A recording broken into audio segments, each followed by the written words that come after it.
The channel exists because I, Oz, wrote a 68-page graphic novel called Everlasting Survivors. And little by little, piece by piece, time after time, I figure out what fits and what is right, what is the right thing to do with the channel. Well, Brandon recommended a piece of this ongoing part of the series, or the channel, which is Everlasting Artists, and now I'm adding the word Spotlight. So after the ad read plays and after the open rolls, Aaron will be here, the artist for BC Brute and ongoing upcoming projects from Gamble Comics. And so hopefully this Everlasting Artist Spotlight will become a regular and ongoing part of Mr. Super Oz. Whether it's your first time here or you're a regular here at Mr. Super Oz, I just want to thank you for tuning in to the channel. It exists because I, Oz, from the channel Mr. Super Oz, I wrote a 68-page graphic novel called Everlasting Survivors. Volume 1 is called All Day Long. If you follow the link in the description of this video, you can get yourself hats, shirts, posters, all kinds of fun things. But most importantly, you can get the story itself. And the more people that pick up the story, the greater the chances are that there can be continued adventures with these heroes. If you could, give it a like, subscribe if you haven't already, leave a comment, enjoy.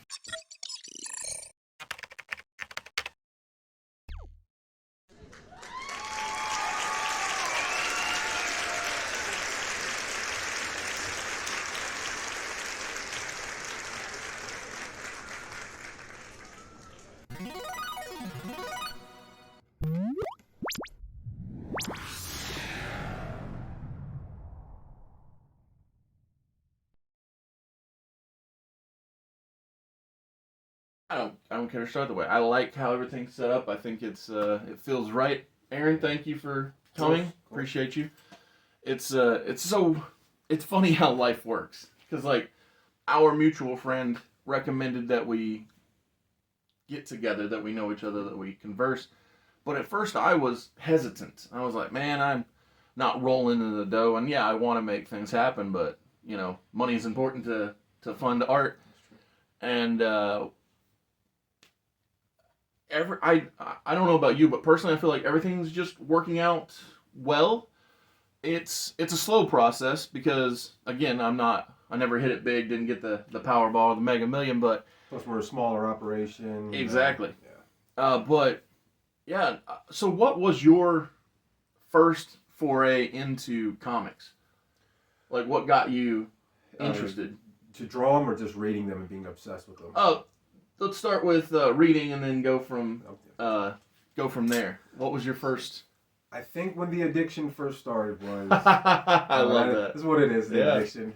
So I was a real big fan of action figures, toys. Like, I wasn't that kid that, played video games or anything like that. I like toys. Action figures, trains, G.I. Joe, stuff that it goes in the dirt. I blow it up, I throw it across the room. Just stuff that I can physically torment and destroy. Okay. Being acceptable. I'm with it.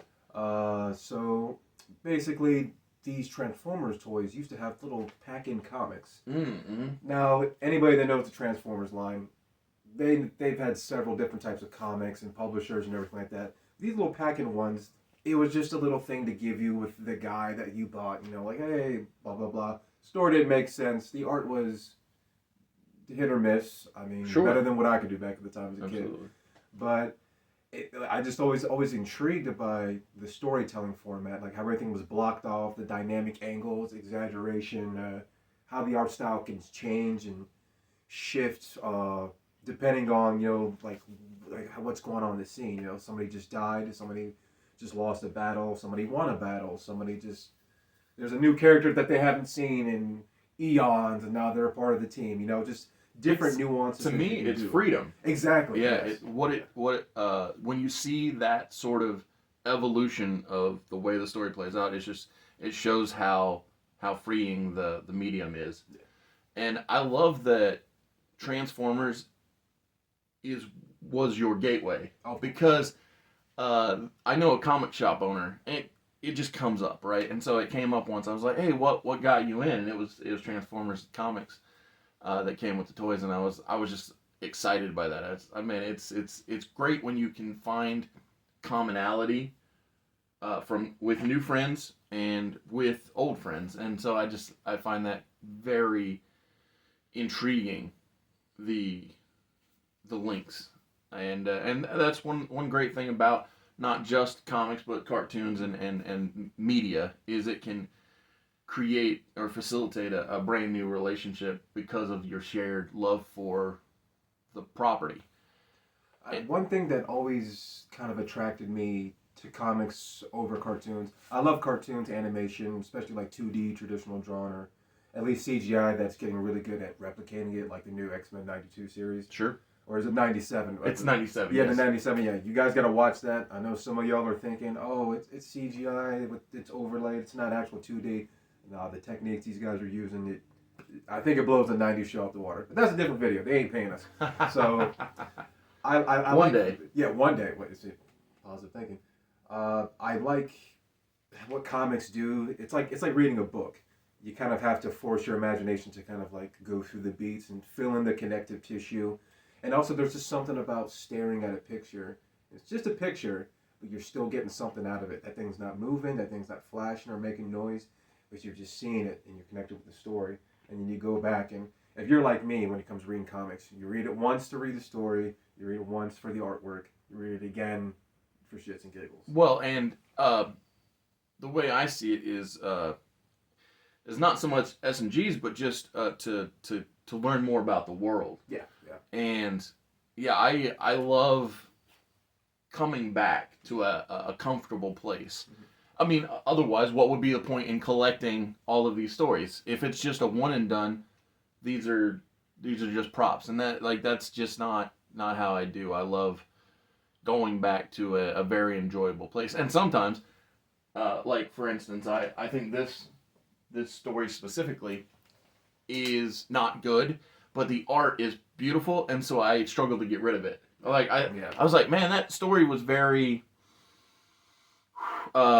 cliche, we'll put it that way, formulaic, and I saw it coming. But then the art was so good that I'm like, you know what, you get to stick around. It's part of it's a masterpiece. And that's the another aspect of comics in general, and this spotlight is a give and take medium. So I have an original or a specific idea, but because I don't enjoy my art that I bring to the table, although I have been told, and by the original artist of Everlasting Survivor specifically, that I ought to do my own art, I struggle to think that I'm good enough. And so what I do is I'll do some bad art or okay art, and then I'll give it to the artist with the story and say, all right, this, but better. This idea, but you do it your way.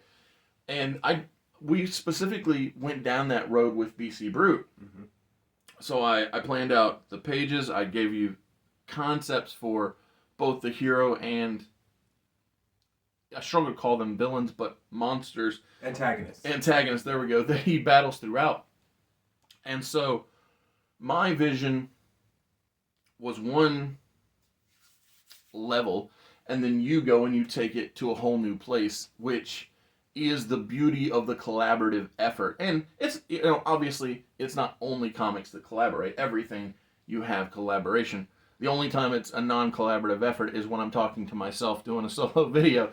Then it's like, it's me and me alone. But I love the give and take, the growth of characters and concepts, because I'll use this as an example. Originally, when I drew and designed Dominic Canuho, his hair was blonde. Yeah.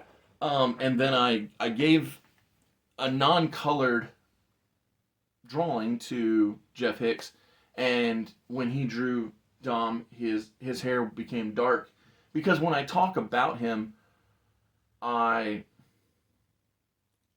put so much of myself within it that he just used my hair color when he was drawing or designing or doing his version of the character.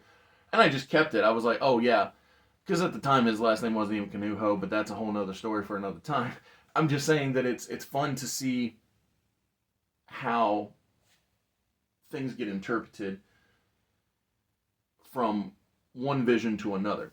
And speaking of bringing vision to life, what was it that made you start putting your thoughts, your art on paper? Because I know personally when I looked at your Instagram, it was just full of, you know, everything, art of all kinds. And so what was it? What was the starting point for you to say, I think I got this?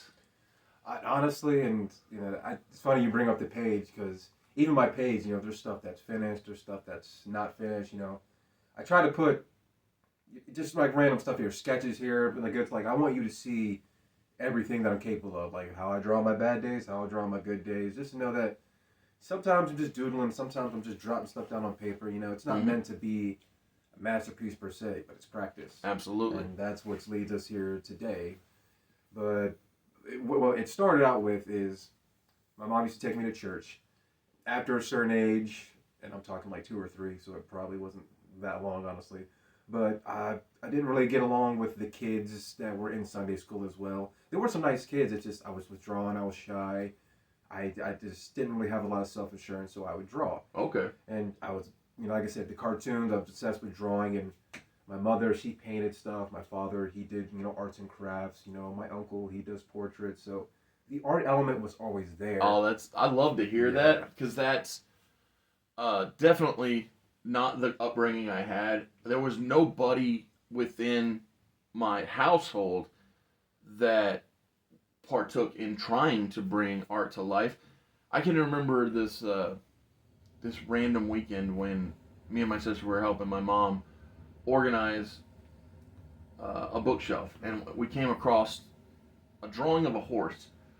And I said, whose is this? And my mom said, oh, it's your dad's. And I was like, oh, he draws? And she's like, oh, no, it's his, but it was somebody else who drew it and gave it to him years ago. And in that fleeting moment where I thought, oh, we have this thing that will bring us closer together, I was so thrilled.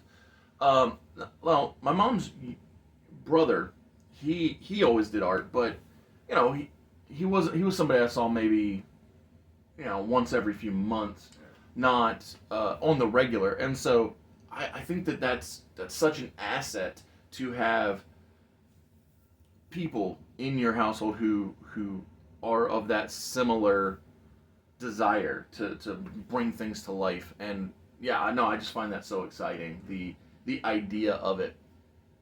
And as I said earlier, our mutual friend who brought us together, when we first met, I didn't have a script ready for BC Brute or anything else really, because I was almost in a place, not of giving up, but not knowing what was next.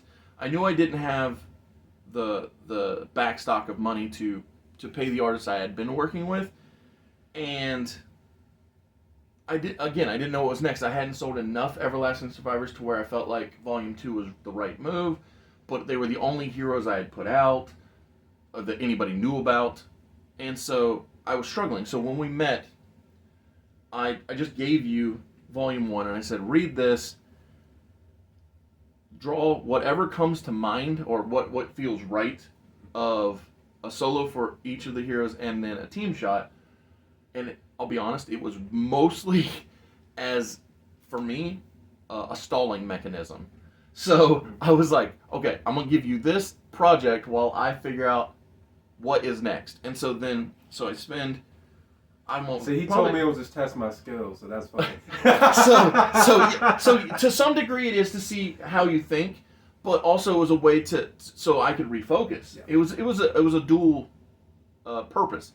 And so when we met that second time, and you had black and whites, pencils, I was like, okay, well, clearly you are, in a great place to do the work. And so it wasn't until our third get together where I pitched the 8 stories, wasn't it? Mm-hmm. Okay, it was third. So third meeting, I say, all right, here are your options of what's to come. And then that's when you picked BC Brute, which is amusing to me because one of the things that led to us getting together is the fact that I was in the Army for 6 years and you were also in the Army, correct? Mm-hmm. How long? 4. 4? Yeah, exactly. And so I, in my mind, before we got together this time to make the 4 pitches, thought you were going to pick the upcoming ex-military solo character. I'm not going to be scared. I'm not going to think that I'm going to get ripped off. I'm just going to say his name is, or the story's name is Codename Claymore, and he is it's a very exciting character. And I thought, oh, this will be the one. So I kind of put most of my focus on this story. And then when you picked BC Brute, I was like, oh, I did not see that coming, but no problem. I'll figure it out. We'll get it going. And I have nothing but positive feelings for this project. Everything has felt good.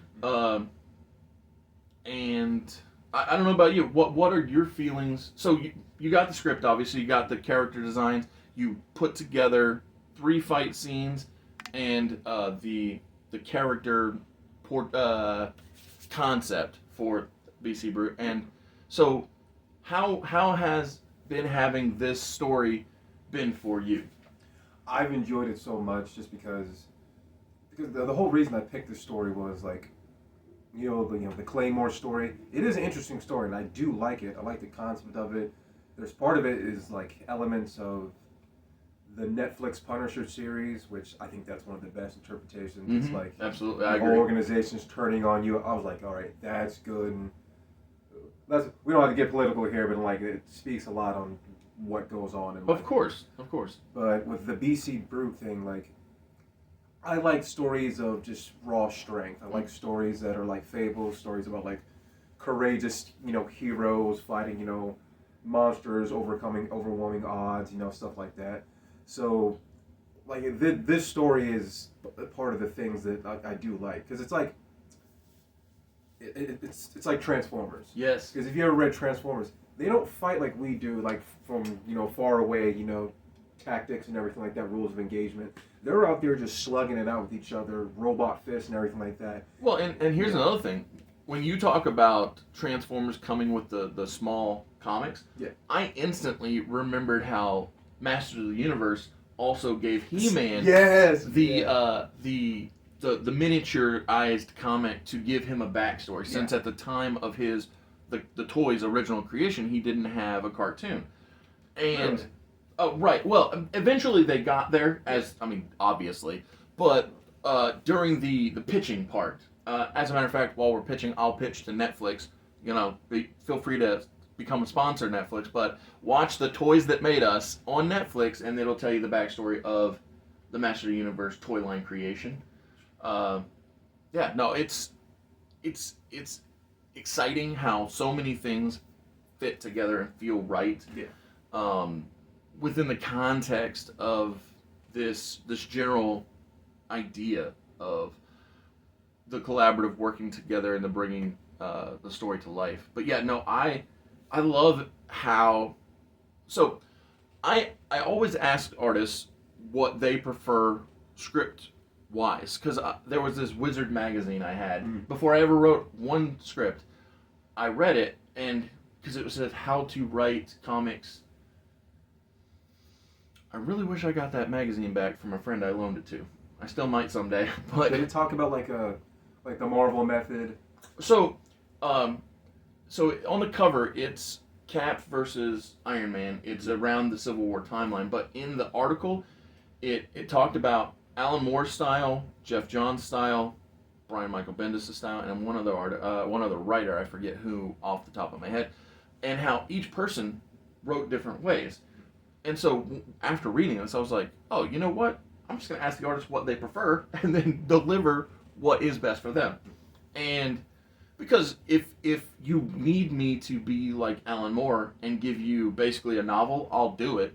And if you need me to be like, I'll say Jeff Johns off the top of my head, but maybe not him, but another writer and give you just broad strokes, I can do that too.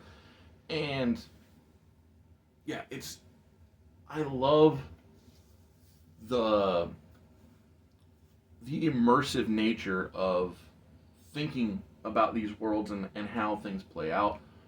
And I it's also exciting to see how each artist interprets what I write differently.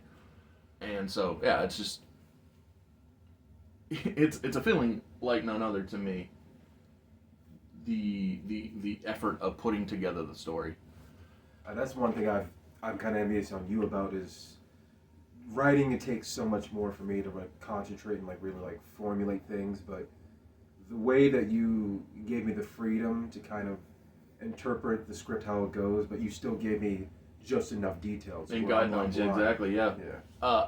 Well, and it's because that's how you asked for it. You said, give me, guidelines, and I will work within it. I like to make changes on the fly just because I'm sure as you guys will really see soon. And everybody, I'll give you a heads up. Everybody I've ever worked with, they always inevitably make some change Yeah. that I didn't see coming, and that's why I just have to be comfortable with it. Like I'm not married to any specific beat.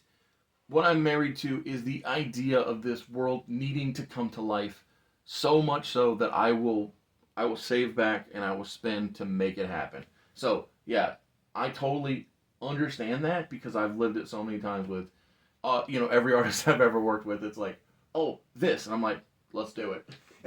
And I like how there's some things I can't deviate, like this script, like for instance, the first page of the Brute comic takes place in village. It's way back when, just shacks and everything. They're in the Bronze Age or Biblical Age or whatever. He gave me the dialogue and where they were at and just the general feel of things, but I kind of got to choose the clothing. I had to go online and look up what the terrain would be. What is the clothing that they would wear back then? How would the town be built?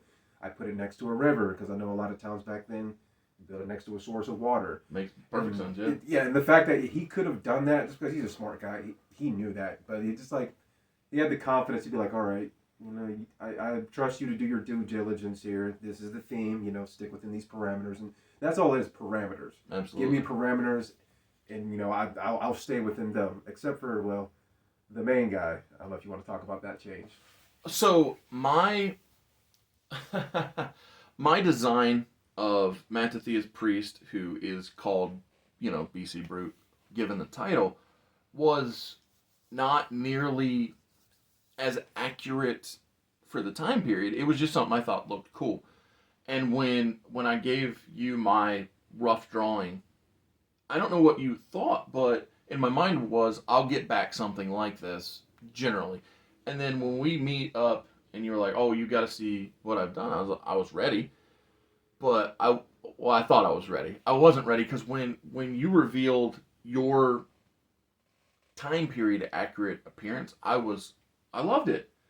Well, I had one tiny adjustment, which was I need a little more thickness.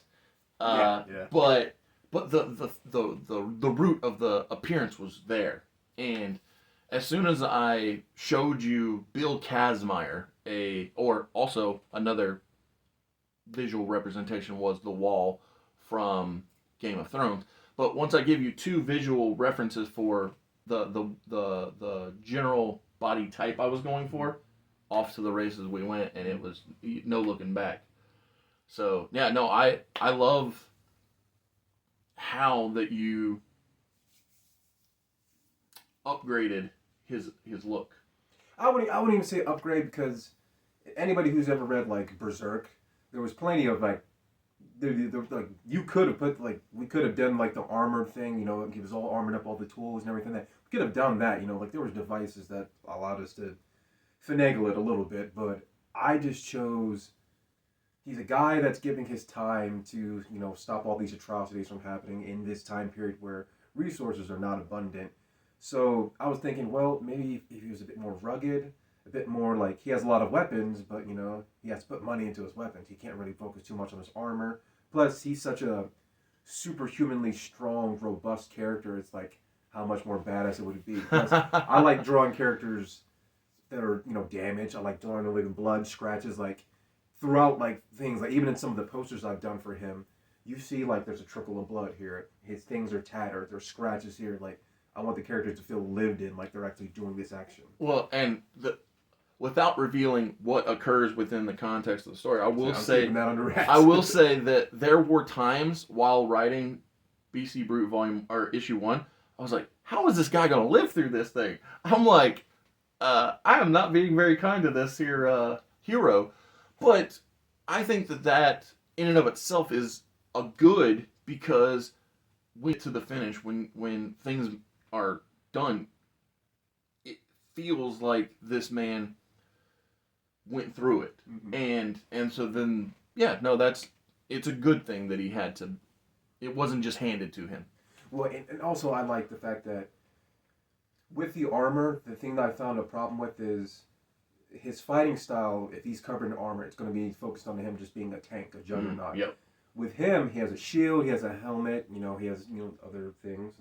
You'll have to read it, but he has other things that they give him protection. But I look at him as a guy that still has some agility with his size. Because I remember whenever I did combatives or martial arts, whether they mean the army or my personal life, I've encountered so many guys that were 6'3" and up, 250 pounds and up, everything like that. But they knew jujitsu, kickboxing, boxing, taekwondo. They were agile guys. Yeah, they might peter out if you hit them wrong, but that's to anybody. But Absolutely, yeah. You wouldn't think that these guys could move and get out the way and pull off these maneuvers as fast as they could, but they did it. So I'm just like, I have the confidence that he also has the speed and battle IQ to kind of like dodge hits that are too critical, using the shield combination attacks, boom, boom, boom. I mean, the guy has so many weapons and the strength to wield them that he could. He has so many options. I mean, I could almost. He's perfect for a video game character. Oh, he could fit into a video game because of his arsenal, the amount of things, even his cape. I gave this dude like a tattered cape and everything like that. Not gonna go too far into what he does with that. But if anybody's seen Batman, and if anybody's seen what Batman does with his cape in a defensive manner, you're going to know where I'm going with this. Absolutely. So he's a smart dude. He's not just a big I think battle IQ is the perfect terminology, and I thank you for joining me for not just this video, but this entire project. And I welcome you to come back anytime that you would like to talk about anything. I mean, obviously, we'll do BC Brute updates as the project progresses, but just generally speaking, you're welcome to come back anytime. We do movie reviews on Mondays and talk about TV shows on Fridays, video games, whatever. What's the next movie you're reviewing? I don't know. We'll have to check after I end the video. But again, thank you for being a part of the first ever Everlasting Artist Spotlight. Guys, number one. Love it.